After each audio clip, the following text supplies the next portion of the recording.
85,000원가량을 환급받게 됐습니다. 국세 환급금은 5년이 지나면 국가로 귀속된다고 하는데요. 다행히 일부는 받을 수 있게 된 것 같습니다. 안녕하세요, 양스텔라입니다. 오늘도 함께 해주셔서 감사합니다. 요즘 흩어져 있는 내 정보를 한 번에 찾을 수 있는 사이트들이 생겨서 참 유용하죠? 얼마 전에 숨어있던 모든 계좌를 한 번에 조회할 수 있고 해지까지 즉석에서 할 수 있고 자동이체 관리, 카드 결제 계좌와 결제일까지 관리가 가능하고 무엇보다 흩어져 있던 카드 포인트를 현금으로 돌려받을 수 있는 사이트를 소개해드려서 저도 4만원 가까이 찾았고 어떤 구독자분은 900만원을 찾았다는 분도 계셨습니다. 오늘은 내가 돌려받을 수 있는 세금을 한 번에 찾을 수 있는 사이트와 내가 잊고 있었던 보험금을 찾을 수 있는 사이트, 그리고 요즘 개인정보 유출로 피해를 입으시거나 불편을 겪는 분들 많으시죠? 이번에도 한 번에 내가 그동안 개인정보를 제공했던 인터넷 사이트들을 확인하고 한 번에 회원 탈퇴까지 할 수 있는 사이트를 비롯해서 개인정보 보호 꿀팁도 소개해 드리겠습니다. 궁금하시면 끝까지 봐주세요.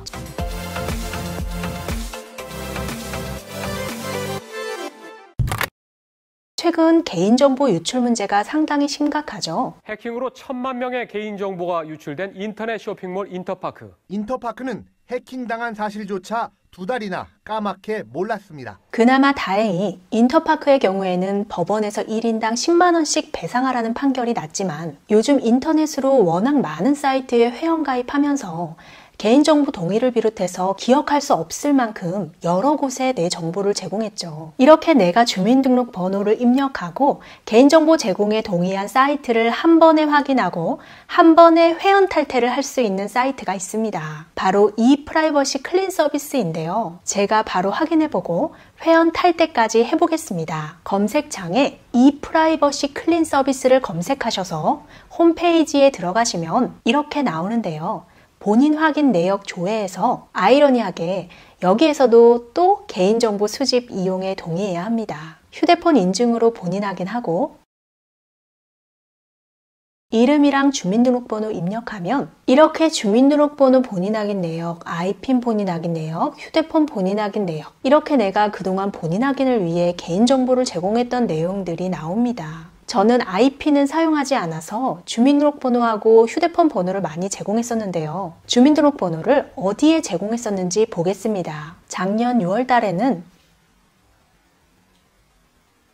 학점은행제 회원 가입을 했었네요. 제가 자격증이나 직업 관련 영상에서 학점은행제에 대해 자주 소개해드렸었죠. 그리고 최근 소개해드렸던 탄소 포인트제, 저도 신청하느라 주민등록번호를 제공했었습니다. 또 작년 10월 내용을 보면 사회복지사 협회에도 제 주민등록번호가 있고 한국장학재단, 이렇게 SCI 평가 정보를 통해 3건, 나이스 평가 정보를 통해 10건을 확인할 수 있었습니다. 그러면 회원 탈퇴 신청을 해보겠습니다. 10건에서 3건이 줄어서 7건이 나오는데요. 회원 탈퇴 신청 팁에 이렇게 나와 있습니다. 주민등록번호로 본인 확인이 이뤄진 홈페이지 내역이며 실제로는 회원가입이 되지 않았을 수 있습니다. 비회원제 사이트, 폐업사, 접속 불가 사이트, 해외 사이트는 목록에 나타나지 않습니다. 그리고 회원 탈퇴 신청은 하루에 최대 20건만 가능하네요.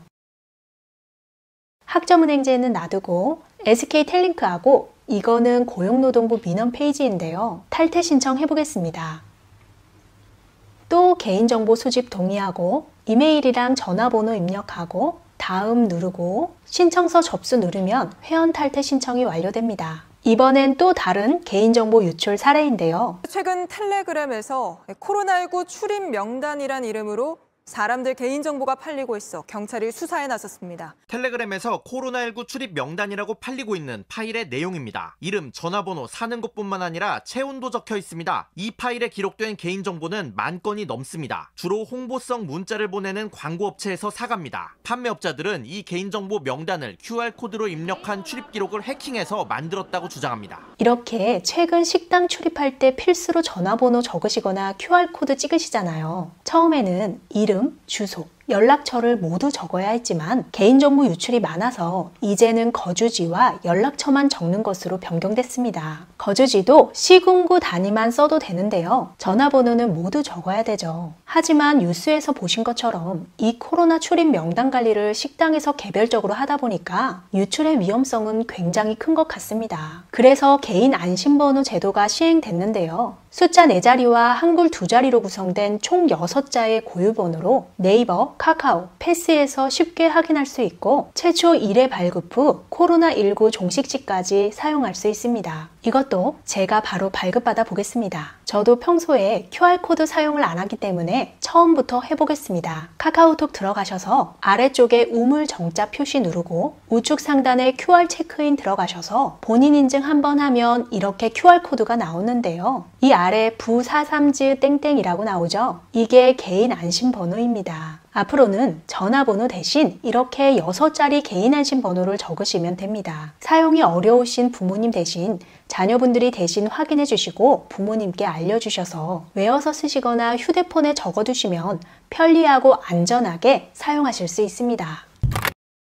다음은 나의 숨은 보험금을 한 번에 확인할 수 있는 사이트로 내가 가입한 모든 보험 계약과 숨은 보험금을 한 번에 확인하실 수 있습니다. 검색창에 내 보험 찾아줌 검색해서 들어가셔서 이름, 휴대전화번호, 주민등록번호, 이메일 입력하시고 휴대폰 인증 후에 고객정보 활용 동의하시면 이렇게 바로 확인 가능합니다. 참고로 저는 암보험은 없습니다. 미청구 보험금하고 휴면 보험금도 함께 조회가 가능하네요. 다음은 더 낸 세금을 돌려받을 수 있는 사이트입니다. 조회해보면 2명 중에 1명은 환급받을 세금이 확인된다고 하는데요. 검색창에 3.3 입력해서 검색하시면 이렇게 3.3이라고 나옵니다. 들어가셔서 아래로 쭉 내려보시면 홈택스 아이디와 비밀번호를 입력하라고 나오는데요. 얼마 전 세금 포인트에 대해서 설명드렸었죠. 그래서 최근에 국세청으로 로그인한 적이 있어서 바로 아이디 비번 입력해 보겠습니다. 저는 2,145원을 떼었다고 나오네요. 환급받기를 누르면 카카오톡으로 이렇게 세무 담당자라고 톡이 옵니다. 환급액 확인하기 누르면 이렇게 나오는데요. 저는 2017년도에 2,145원을 더 낸 것 같습니다. 그런데 1,000원의 수수료를 내야 하네요. 촬영을 하고 나서 카톡 내용을 다시 확인해 보니까 근로소득 등의 다른 소득이 확인되었으며 세무대리인 수임동의 이후에 환급세액의 변동이 발생하면 추가 안내해 드릴 예정입니다. 라는 내용이 있더라고요.